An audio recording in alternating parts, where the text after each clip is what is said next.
From the kitchen counter to artisan on an industrial scale, this family-run confectionery firm makes 1 million meringues a day. They're stocked all over the UK, with a small customer base in Europe. But Brexit has them rethinking their expansion plans. We will not be actively seeking European partners. We have growing to do. We've got a factory to fill. We've got overheads to cover with sales that come in. So we have to look where the easiest opportunities are for us right now. And the easiest opportunity right now is not in Europe. Clarity from the UK government on Brexit sticking points, from food labelling to tariffs and red tape, would keep them sweet. This salted caramel meringue is a company bestseller, a big hit in Germany, the Netherlands and Northern Ireland, and now in the United States.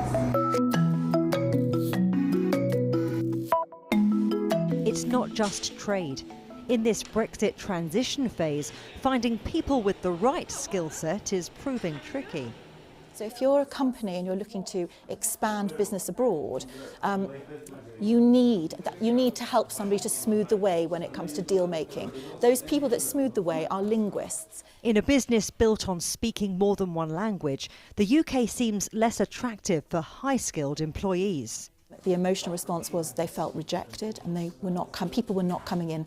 This is a problem for us. The only way to deal with this is to look at trading outside of the EU. Firms of all flavours feel it's crunch time for a trade deal with the EU to be wrapped up soon. This showstopper meringue is made by hand, which makes it quite fragile, which is why it needs clever packaging. A little bit like the Brexit trade talks, handled with care. If not, British exporters may find themselves dispatching to markets new.